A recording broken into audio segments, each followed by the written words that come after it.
Hello students, I am Parveer.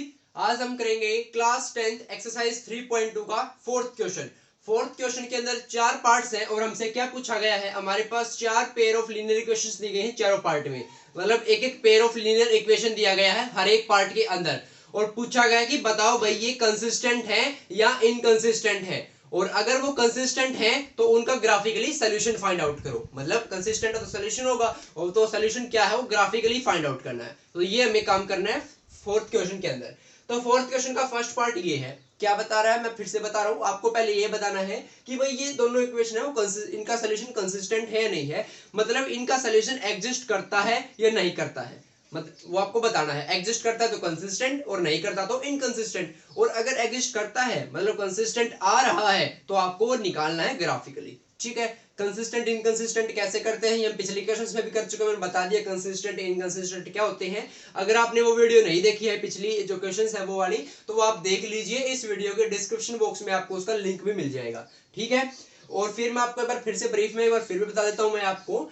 तीन case आते हैं हमारे पास लीनियर इक्वेशन के जो हैं ग्राफिकली जब निकालते हैं हमें, तो a1 by a2 is equal to not equal to b1 by b2। पहला केस तो ये आता है। एक केस आता है तीनों बराबर है, a1 by a2 is equal to b1 by b2 is equal to c1 by c2। और एक केस आता है बच्चों a1 by a2 is equal to b1 by b2 but not is equal to c1 by c2।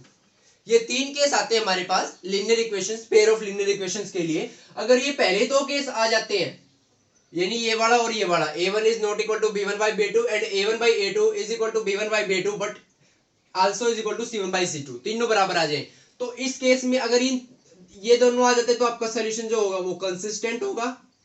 और अगर ये तीसरा वाला केस आ जाता है a1 by a2 is equal to b1 by b2 is equal not equal to c1 by c2, मतलब no solution होता है इसमें। नो सोल्यूशन है तो ये आता है इनकंसिस्टेंट के अंदर बच्चों।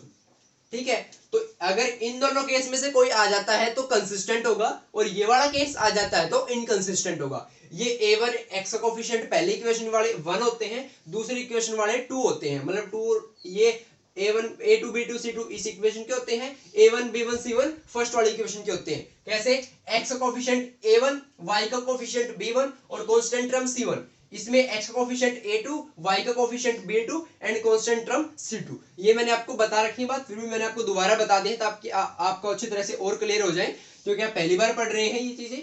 तो पहले दो केस आ जाए तो कंसिस्टेंट, और ये थर्ड वाला केस आ जाए तो इनकंसिस्टेंट। इनमें सोल्यूशन निकलता है, इसमें यूनिक सोल्यूशन आता है, वन सोल्यूशन आता है, इसमें इनफाइनाइटली मेनी सॉल्यूशंस आते हैं, लेकिन दोनों में सोल्यूशन आते हैं, चाहे एक आए चाहे इनफाइनाइटली मेनी सॉल्यूशन आते हैं। तो ये आ गए कंसिस्टेंट के अंदर, इसमें सोल्यूशन ही नहीं आता, पैरेलल लाइंस का केस होता है ये, इसमें एक भी सोल्यूशन नहीं आता, तो सोल्यूशन नहीं आता तो ये इनकंसिस्टेंट हो गया। ठीक है, तो आपको पहले ये चेक करना है कि कंसिस्टेंट है या इनकंसिस्टेंट है, तो चेक करो इसको। पहले पार्ट को हम चेक करेंगे, कैसे करेंगे देखना। a1 बाई a2 करेंगे यहाँ पर, b1 बाई b2 करेंगे यहाँ पर, और c1 बाई c2 करेंगे यहाँ पर, तीनों करेंगे हम। a1 बाई a2 क्या है, ये x का कोफिशिएंट a1 है 1, a2 है इस x का कोफिशिएंट 2, y का कोफिशिएंट 1, इसमें y का कोफिशिएंट 2, कांस्टेंट टर्म c1, इसकी कांस्टेंट टर्म c2। हमने सारी चीजें रख ली, 1/2 इसको भी कैंसिल करेंगे तो 1/2, a1 बाई a2 भी 1/2 आ रहा है, b1 बाई b2 भी 1/2 आ रहा है, और c1 बाई c2 भी 1/2 आ रहा है। तीनों क्या आ रहे हैं 1/2 आ रहे हैं, मतलब a1 by a2 is equal to b1 by b2 is equal to c1 by c2 आ रहा है स्टूडेंट से। मतलब कौन सा केस आ गया, दूसरा वाला केस है ना, ये सोल्यूशन इनफाइनाइटली मेनी सोल्यूशन, तो ये क्या हो गया, कंसिस्टेंट हो गया। वो टेबल तो आपको याद करनी पड़ेगी बच्चों, ठीक है, वो टेबल आपको याद करनी पड़ेगी। सॉरी ये क्या आ गया, कंसिस्टेंट। अब कंसिस्टेंट आ गया तो हमें इसका ग्राफिकली सोल्यूशन भी निकालना पड़ेगा, तो ग्राफिकली सोल्यूशन और निकालेंगे इसका, कैसे निकालेंगे देखिए। कंसिस्टेंट आ गया, इसके बाद लिखेंगे लेट्स सॉल्व इट ग्राफिकली। ठीक है, तो देखना ग्राफ कैसे बनाएंगे, इन दोनों इक्वेशन की क्या बनाएंगे, पहले टेबल बनाएंगे। तो दोनों इक्वेशन की हम बनाएंगे स्टूडेंट्स पहले टेबल। मैं यहाँ पर पहले इक्वेशन की टेबल बना रहा हूं, और यहाँ पर इसके नीचे ही ठीक मैं बना रहा हूं सेकेंड इक्वेशन की टेबल। एक्स वाई आपने कम से कम दो केस लेने हैं, आप तीन भी ले सकते हैं, चार भी ले सकते हैं, दो तो आपको चाहिए ही चाहिए। आप दो ले लोगे तो सफिशियंट है, आपका काम चल जाएगा। जितने ज्यादा लगे उतना ज्यादा आपका टाइम लगेगा, तो आप दो लीजिए, आपका टाइम भी बचेगा और आपको काम वैसा ही हो रहा है, बिल्कुल आपको सोल्यूशन मिल जाएगा दो से। ठीक है, तो देखना पहली इक्वेशन के लिए मैं यहाँ पर टेबल बना रहा हूं मैं x और y मैंने क्या बता रखा है, एक की वैल्यू पुट करो दूसरे की वैल्यू आ जाएगी। x की वैल्यू 0 पुट करी, y की वैल्यू 5 आ गई, y की वैल्यू 0 पुट करी, x की वैल्यू 5 आ गई। पहली इक्वेशन के लिए टेबल बन गई। दूसरी इक्वेशन के लिए टेबल, x की वैल्यू 1 पुट करो, y की वैल्यू कितनी आ जाएगी 4, y की वैल्यू 1 पुट करो, x की वैल्यू 4 आ जाएगी। दोनों के लिए टेबल बन गई। टेबल बन गई तो ग्राफ बनाना में क्या वो हर्ज है, सीधा ग्राफ बन जाएगा हमारे पास। ये ओरिजिन होता है, ये एक्स एक्सिस होता है, ये एक्स डैश होता है, ये वाई डैश होता है और ये वाई एक्सिस होता है, आपको पता है। 5 तक जा रहे हैं हमारे, मैं 2 के अंदर ले लेता हूं, ठीक है, स्पेस कम है। 2 4 6, आप 1 2 3 4 5 6 1 1 का भी ले सकते हैं आप डिफरेंस। अगर आपके पास स्पेस ज्यादा है तो 2 से भी आपका काम हो जाएगा, 1 भी ले सकते हैं और अच्छी तरह से हो जाएगा, वो कोई दिक्कत नहीं है, आप 2 का भी ले सकते हैं। ये माइनस क्या आएंगे, ऐसे ही नीचे में क्या आएंगे, माइनस के आएंगे। माइनस का तो वैसे एक भी केस है ही नहीं हमारे पास, ठीक है। तो देखना आप ध्यान से, सबसे पहले पहली इक्वेशन के लिए ग्राफ बनाएंगे। पहली इक्वेशन के टेबल ये है, x की वैल्यू 0, y की वैल्यू 5, x की वैल्यू 0, y की वैल्यू 5, x की वैल्यू 0 के लिए y की वैल्यू 5 यहां पर है, x की वैल्यू तो 0 यहीं पर हो गया, आगे नहीं जाना है। y की वैल्यू 5 5 ऊपर चले जाओ, पहले x की वैल्यू लो, फिर उसके रिस्पेक्ट में y के लिए जितनी y की वैल्यू उतनी ऊपर चले जाओ। जैसे अगले में x की वैल्यू 5, तो पहले x की वैल्यू 5 पर जाओ, अब y की वैल्यू 0, जितनी y की वैल्यू उतनी ऊपर चले जाओ। y अगर नेगेटिव में तो नीचे चले जाओ। यहाँ पर y की वैल्यू 0 है, ना ऊपर जाना है ना नीचे जाना है, यहीं पर रहना है। यहाँ पर हो गया x की वैल्यू 0, सॉरी x की वैल्यू 5 और y की वैल्यू 0। 2 पॉइंट आ गए हमारे पास, दोनों पॉइंट को मिला दो, एक स्ट्रेट लाइन आएगी, वो इसके ग्राफ हो जाएगी। ये आ गई पहली इक्वेशन के लिए लाइन, ठीक है। दूसरी इक्वेशन के लिए x की वैल्यू 1, y की वैल्यू 4, x की वैल्यू 1 यहाँ पर 0 और 2 के बीच में यहाँ पर होता है 1, यहाँ पर 3 होता है, तो यहाँ पर ये 1 हो गया। y की वैल्यू इसके लिए 4 4 यानी 4 ऊपर चले जाओ, तो 4 देखो यहाँ पर है तो यहाँ पर आ गया। उसके बाद है x की वैल्यू 4 के लिए, y की वैल्यू 1 यहाँ पर। अब ये दोनों मिला होगी इसी लाइन के ऊपर, देखो बिल्कुल बिल्कुल इसी लाइन के ऊपर आ रहे हैं।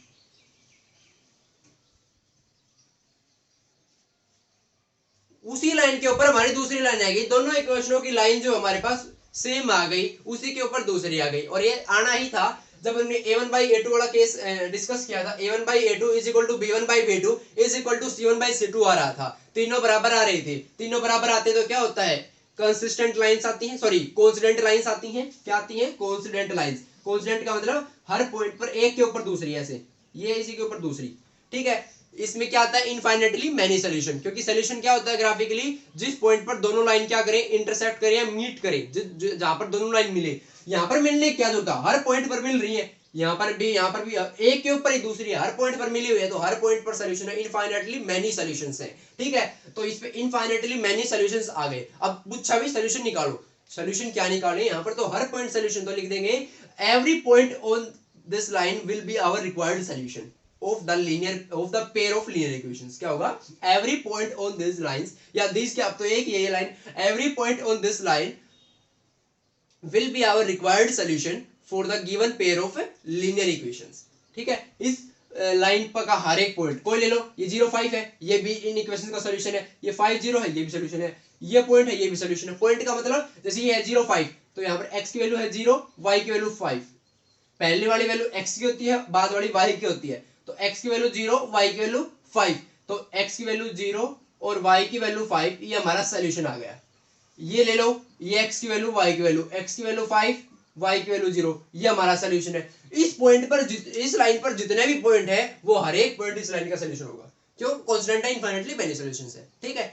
ये था आपका फर्स्ट पार्ट। सेकंड पार्ट देखिए बच्चों, सेकंड पार्ट में भी ऐसा ही करना है, हमें कंसिस्टेंट या इनकंसिस्टेंट बताना है। कंसिस्टेंट आ जाती है तो सॉल्यूशन निकालिए आगे, और इनकंसिस्टेंट आती है तो हमें निकालने की जरूरत ही नहीं, क्योंकि उनका कोई सॉल्यूशन होता ही नहीं इनकंसिस्टेंट का, तो निकालिए कैसे, हमें कहा गया है कि कंसिस्टेंट का निकालिए, ठीक है।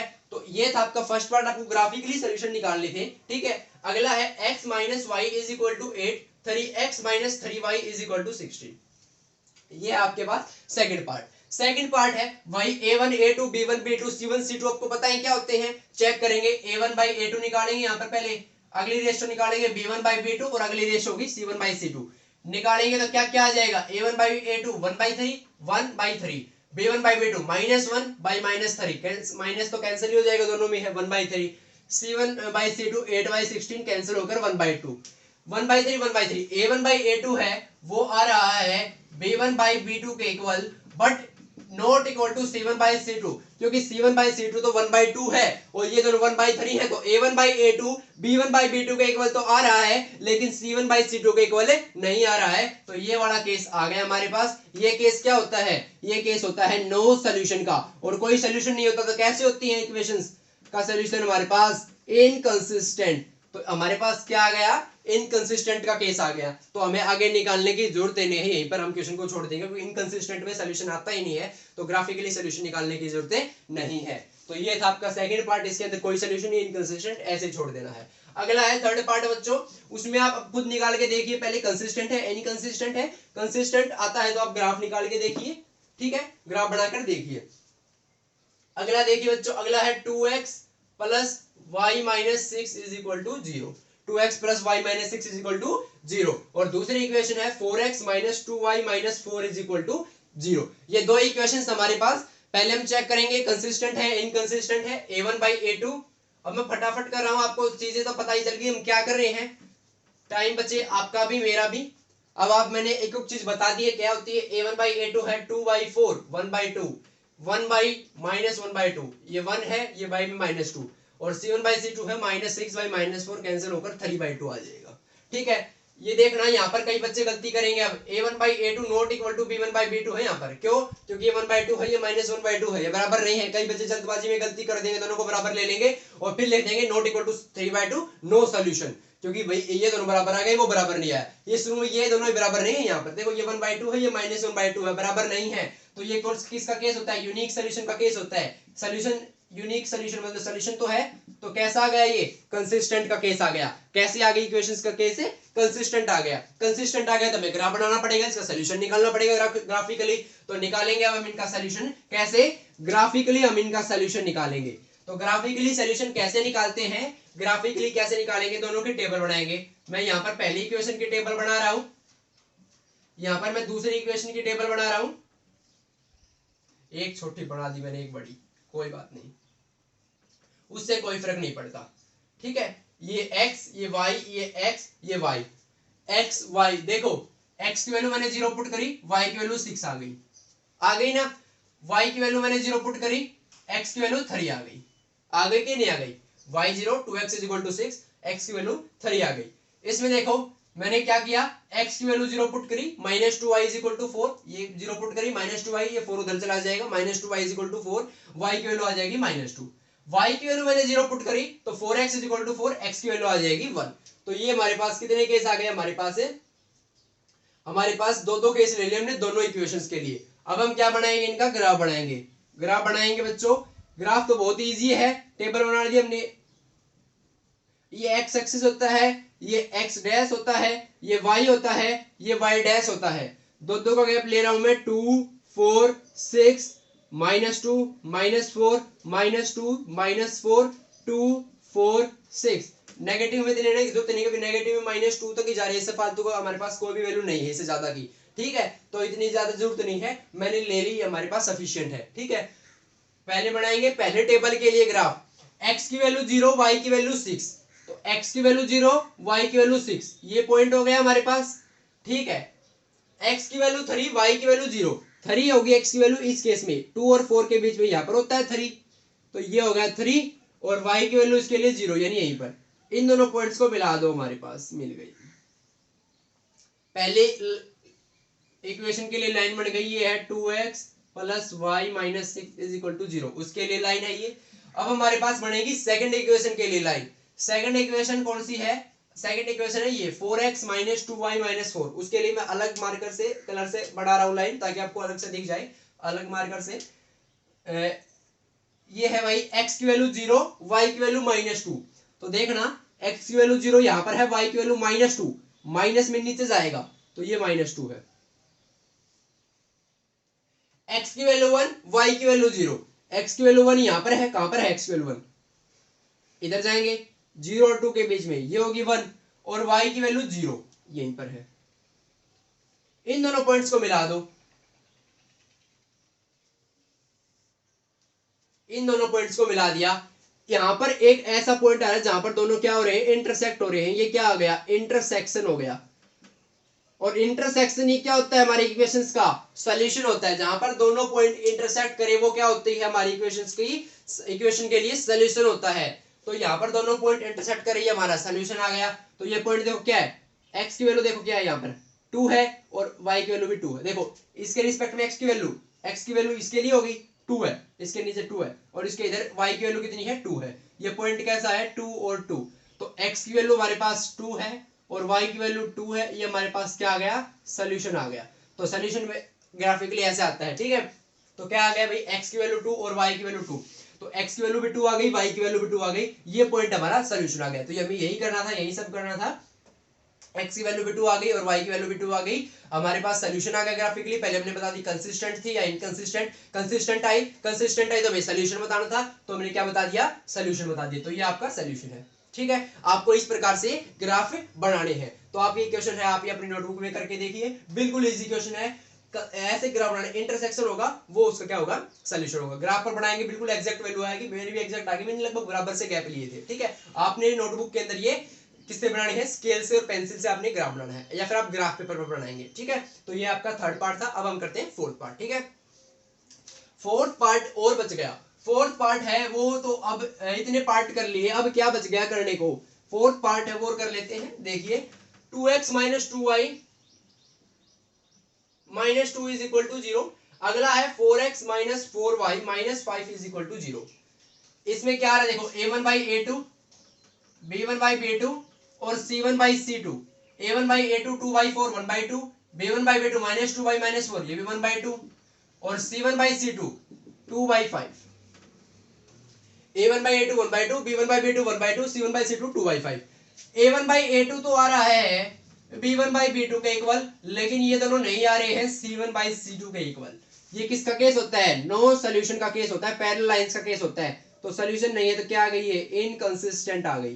क्या आ गई, इनकंसिस्टेंट। और इनकंसिस्टेंट आ गया इनका सोल्यूशन। अब हमारे पास इनकंसिस्टेंट का केस आ गया, तो इनका कोई भी सोल्यूशन नहीं होगा, तो इनको आगे करने की जरूरत नहीं है। 4 पार्ट थे, 4 में से 2 के कंसिस्टेंट आए, दोनों के निकाल लिए हमने ग्राफिकली सोल्यूशन, 2 के इनकंसिस्टेंट आ गए, उनके निकालने की जरूरत नहीं थी। तो ये था आपका एक्सरसाइज 3.2, इसका फोर्थ क्वेश्चन। इसको आप नोटबुक में सोल्व करके देखिए, बहुत ही अच्छी तरह से हो जाएगा। अगले क्वेश्चन हम नेक्स्ट वीडियो में करेंगे, ठीक है।